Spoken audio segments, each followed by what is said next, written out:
So if I pop into frame, does that mean that I am popping on to YouTube or popping on to Facebook? Hey there, my name is Amanda and welcome to Little Piggy's Foot Care. I am the face, the hands, the feet, and the car behind Little Piggy's Foot Care. I had some insights to share with you. I had one thing you probably don't know about me. I'm very terrible at reflection. It's not something I like to do. It is something that is, for me, is usually, it takes a lot, peeps. It really does take a lot. So, but there are some events that I was privileged to be able to attend and to help out with that I do want to reflect on because these were monumental moments in my career and in my life. So, and I thought, hey, doesn't everybody live online these days? So one thing I went to this past Sunday is something called Homeless Connect Toronto. So I keep calling it Homeless Care Connect, but it's not. It's Homeless Connect Toronto. This is an event that goes on for people at risk of homelessness in Toronto, Ontario. And it is, I'm sorry, but it's a huge deal. With the rising housing prices and the wages not meeting that kind of standard, we need a base income.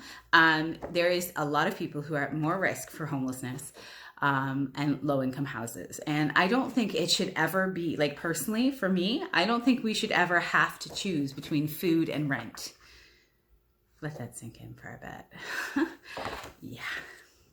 Okay, so as I went and I had the privilege of seeing, I think I saw around 10 people and providing them with foot care.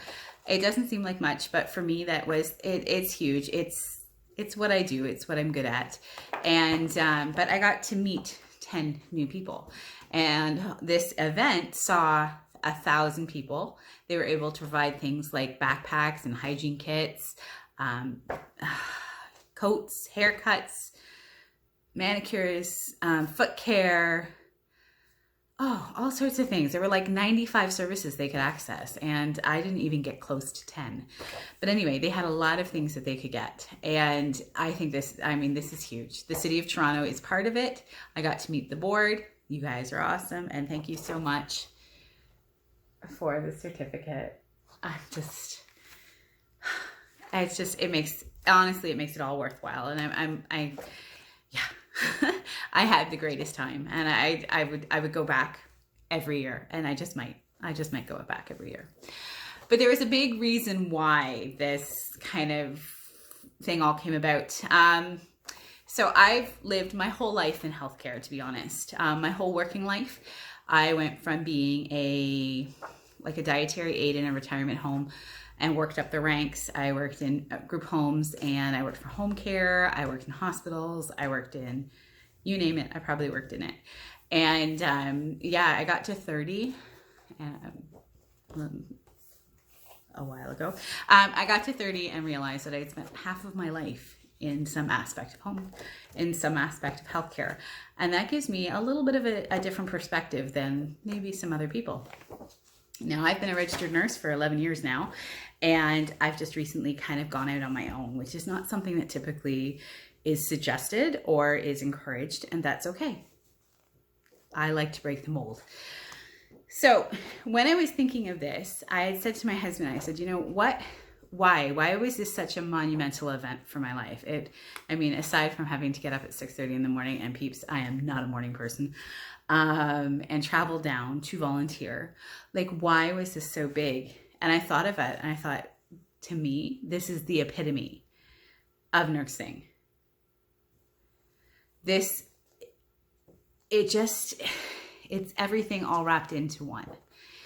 It's a time where I can make a big impact in a small amount of time, that I can listen to other people, that I can employ what I've learned, that I can help people with resources and help them feel good, because we need that, and there was something that they asked me in nursing when I was in school, and that was at the turn of the century, believe it or not. But that makes me feel old. It was, what is health to you? And I never really thought of that. I've been very blessed, guys, like seriously blessed. I've had what I need. I've never been in want. But what is health to you? And I think that's such a brilliant question. So now I'd love to hear your thoughts on that. I don't necessarily need to hear your thoughts on that. It depends on what you're willing to share. But health to me is being able to access what I need when I need it. I believe that people can be healthy when they're walking through a journey of maybe a disease or a syndrome. There are some things that you have from birth, and there are some things that will accompany you along the way in your retirement ages or maybe in middle age. And you can still be healthy in the midst of this journey. And I think that's incredible. It's just, yeah. So I'm going to leave you with that question. What is health to you? I'm going to choose gratitude, guys, because really, gratitude, it's the bomb. And I'm going to show you this because this I am very proud of. Because I got to meet a need and a goal for myself. I didn't even realize it was on my bucket list, but truly, and it really was. And I am so grateful. I got to meet new people. I got to meet new nurses who do what I do. And for someone who's out on their own, that's a rare occasion, to be honest. And we got to converse, and we got to be part of something bigger than ourselves. And I think really that is the answer to a lot of our angst. Now, I would personally like to never, ever get another one of these, because there would be no homeless in my perfect world. There would be nobody lacking anything.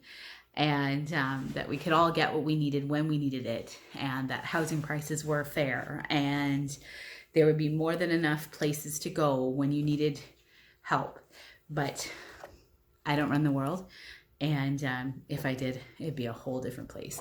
Thanks so much for popping on and listening to my rant. If you are the reflective type of person, I would suggest that you think about what health is and consider it, because it's a great question, and there's so much that ties into it. Our perceptions, our state, like where we are in life, what's around us. Do you have people that are sick in your house? Because that's going to interfere with your concept of health. And can you be healthy in the midst of a sickness? Right? So the few things that I am totally grateful for, I'm totally grateful I live in Canada. I live in an area where our basic needs with health are met without us having to pay out of pocket. And I truly, truly, truly hope that we will be able to turn it around eventually to where we are dealing with preventative action versus after the fact medicine. So thanks so much. Take care. I don't even know a good sign off. Sorry, I squirrel. Bye. Thank you, City of Toronto. Thank you to the Homeless Connect Toronto. I want to make sure I'm saying it right. And thank you. And thank you for you guys. It's wonderful knowing where you belong and what you're good at. And I hope to be providing this service for many, many, many years. Many years. I hope to retire doing this. Take care. Thank you so much for coming. Are you coming over to Facebook or YouTube? I still can't figure this out. I don't know a good line to end on. But I want to hope, well, it's Halloween. So I hope you guys have a good night. May the candy be less calories than it should, and may the waistlines stay where they are. Have a great, great day, despite the grayness here. And there's got to be a good one. Peace out. May your feet be healthy as they take you through this journey. Now, I'm working on it, guys. I'm working on it.